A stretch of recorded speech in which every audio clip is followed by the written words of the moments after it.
Thunder, thunder, thunder, ThunderKitten.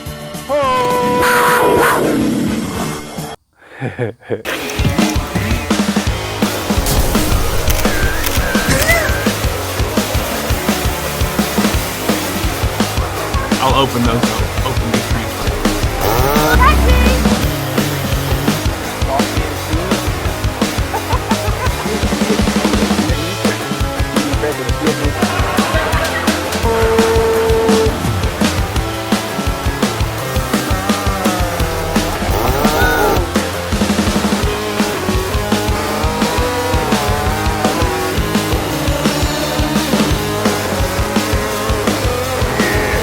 That kept going, just climbing through that red oak.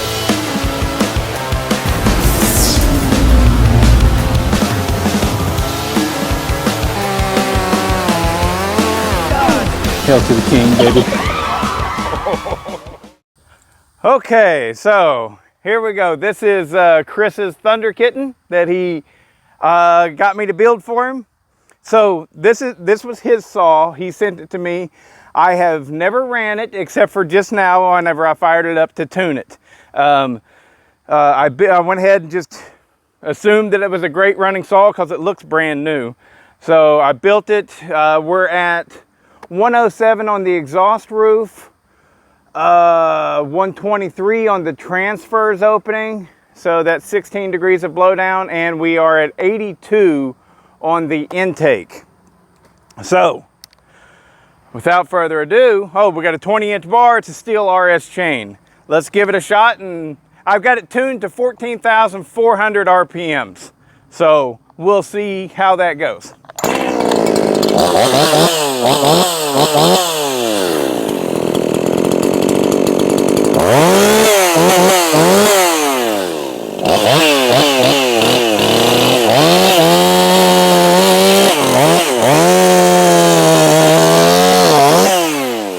Clearly it's a little bit fat.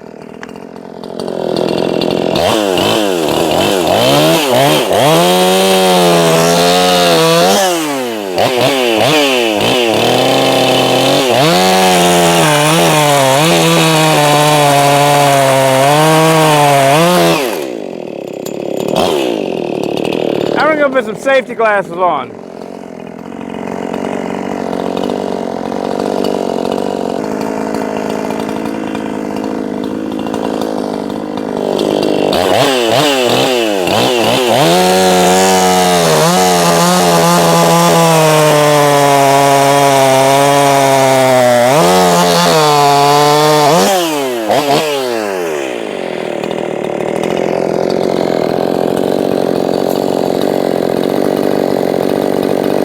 Give it a little more fuel.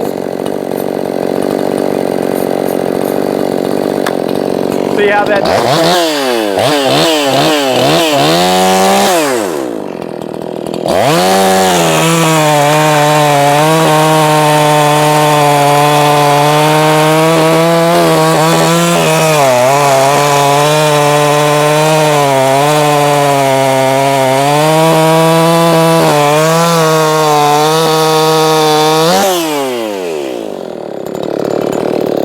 try a little less fuel.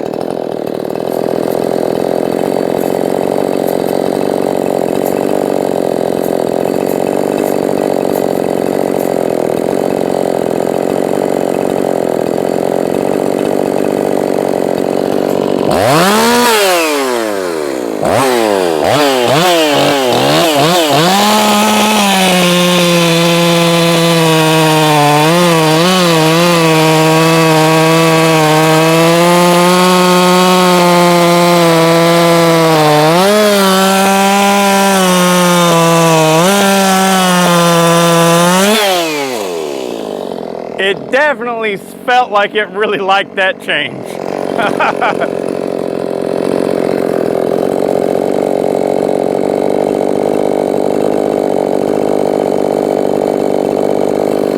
Give it just a hair more fuel. Let's see where we're at now.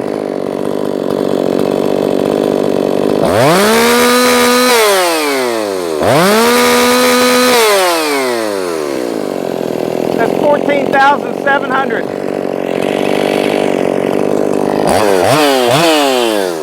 this side.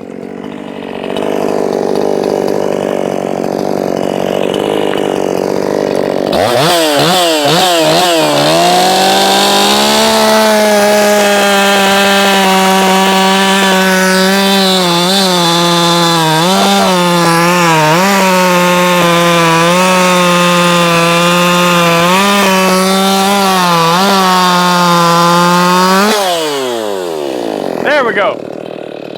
All right. Okay, here we go. Here's the actual timed cut.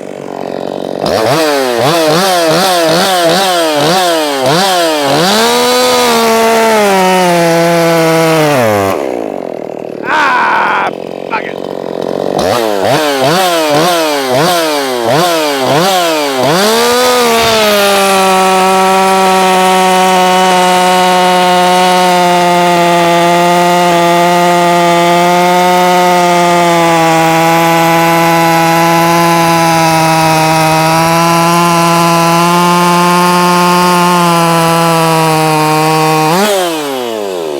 That is some hard, dry oak.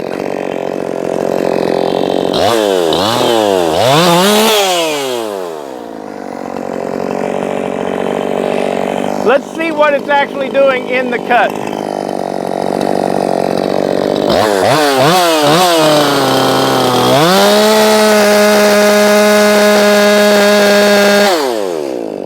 I'm not lying. Okay. Oh, hold on.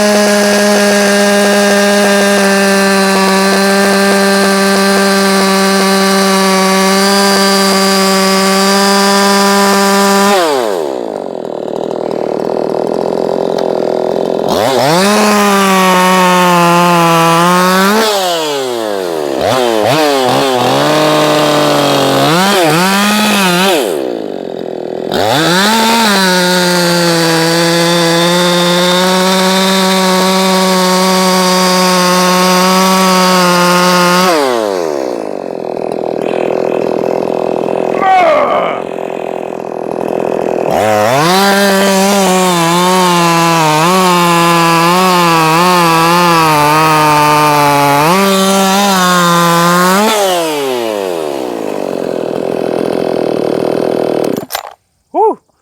See that? Snatch that out of my hand? Okay, so regardless of how it's cutting through this, how fast it's going, I find that reading the RPMs while in the cut is the best indicator of how powerful the saw is.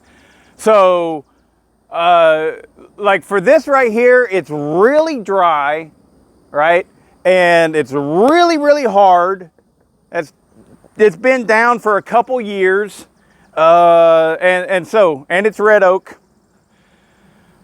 So the cut times, I'm not lying to you. So Jeff Succumbe, I think I'm saying the name right, he is building my 064. He actually has finished building it and is sending it back to me. And whenever he asked me how I wanted it built, I told him, I just, a good solid work saw, as long as it'll pull close to 12,000 RPMs in the cut, then I'll be happy.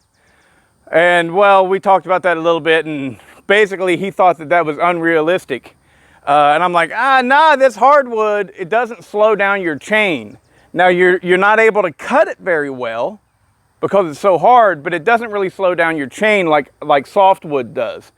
Softwood, you take a bigger bite, it's softer, it slows down your chain, but you are cutting it much faster. So it's a different thing. But I swear to God that what I just saw, and this is a out of the box, well, it's not directly out of the box. It's had some use on it, but it's still in really good shape. But it's a Steel RS 025 chain.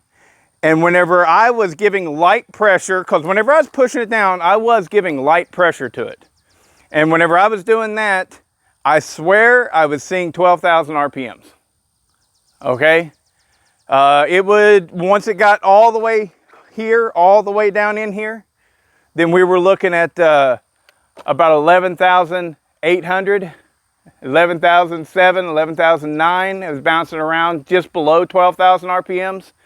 But yeah, all 20 inches in about as hard as America has to offer. You know, it's really close. Old, dry, hard, not rotten. Old, dry, hard red oak. It does get harder than that, but not by a whole lot. So whenever I dogged it in, what I was seeing was it would drop into the 10,000 range, but it was holding at about 10,600 RPMs. That's a 50cc saw, friends. That is a 50cc saw pulling, whenever I wasn't dogged in, 12,000 RPMs, just slightly under, completely in the wood. And whenever I dogged it, it was pulling about 10.6, 10.7, you know. I mean, that's absolutely, that is hands down, that is 60cc saw territory all day long. So am I happy? Freaking hell yes. I am glad that I went with the low exhaust roof, because that is exactly what I wanted. I wanted it to be able to carry its torque. I mean, it's free revving at 14.7.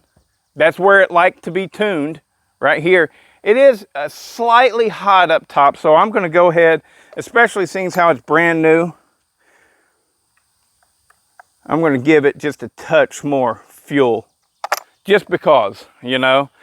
But so if it's wanting to tune at over 14,000 RPMs, that means this will make a perfectly great limbing saw. But it also has the torque to do crap like that. So a saw like this just completely negates the point of a stock 60cc saw. That thing's freaking awesome. I am extremely happy about that. ThunderKitten ho. Woo! Woo! Will it beat the original ThunderKitten built by Charlie Briscoe? Only one way to find out. Let's strap this bar and chain on that one.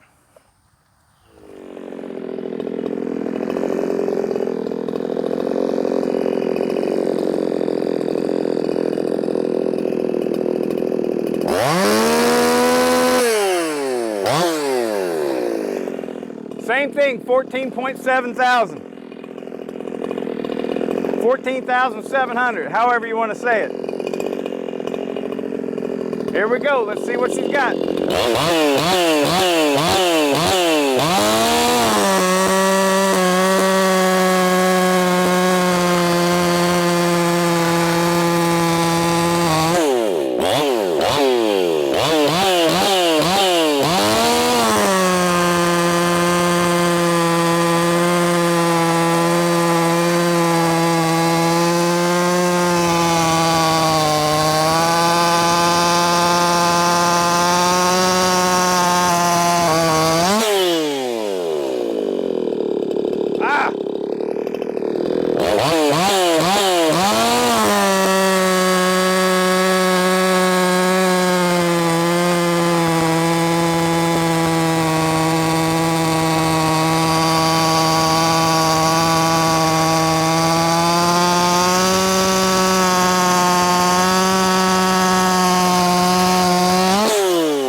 Let's see what it does in the cut.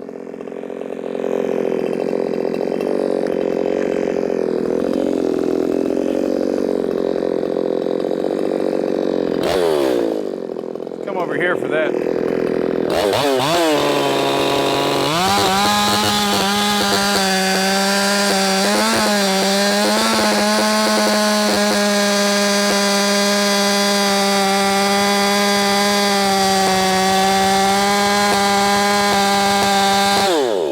It was at 12,200 until it got to right there, and it dropped to to 11,700. Now let's dog it.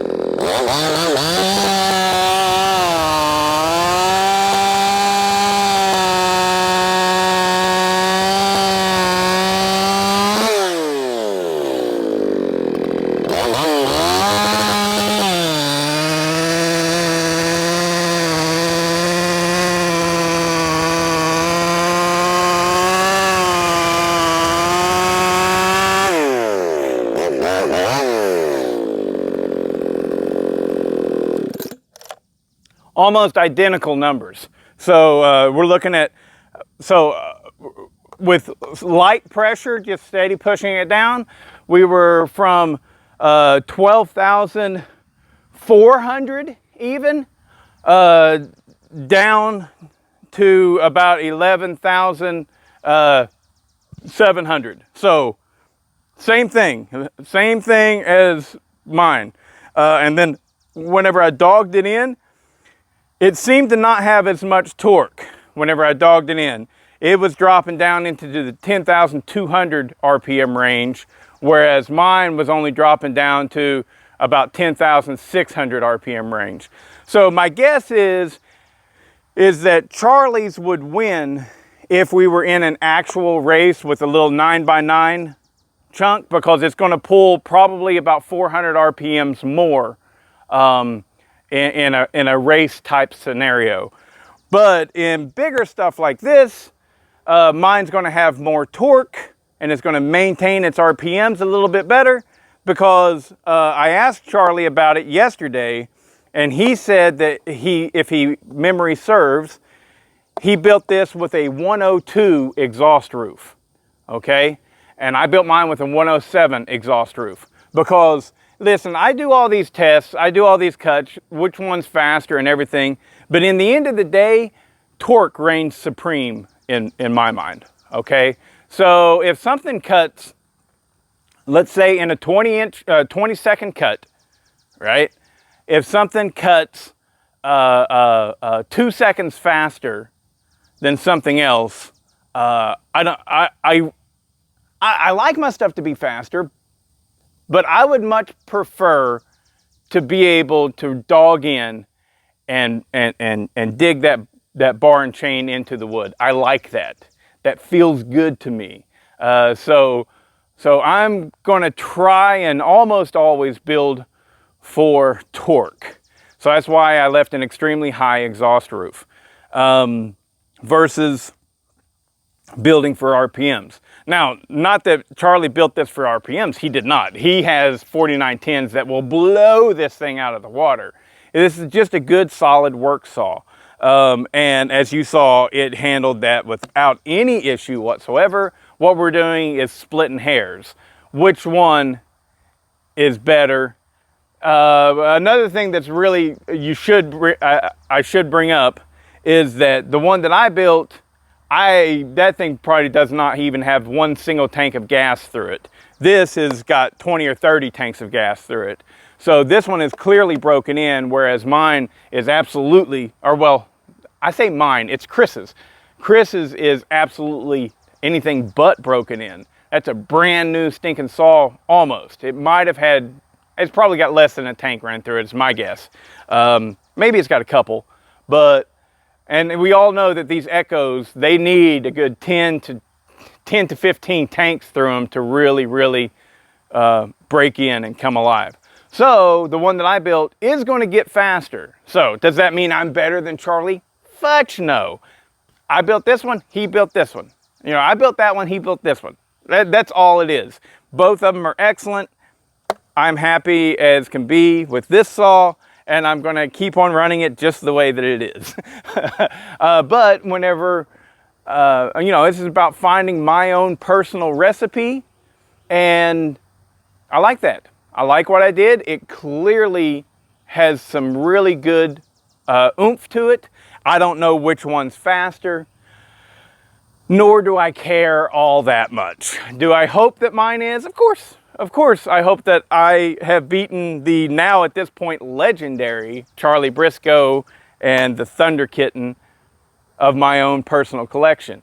But just if they can even run in the same ballpark with each other, I'm happy. And I think that most definitely they're running in the same ballpark, very close. The RPMs, this thing had probably 200 to 400 more RPMs without me pushing on it, right? Without me dogging it in. Whereas mine had 200 to 400 RPMs more than this one whenever I dogged in.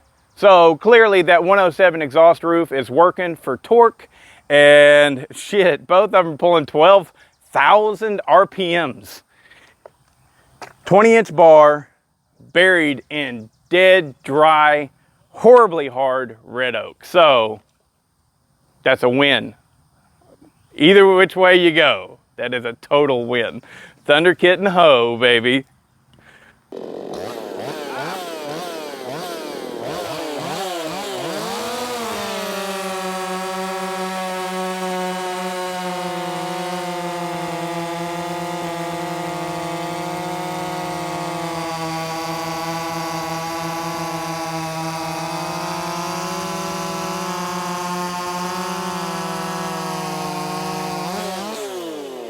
That is some hard. And I failed to mention, if you like this shirt and you're a size extra large like moi, I have an extra one. So if you want to win this shirt,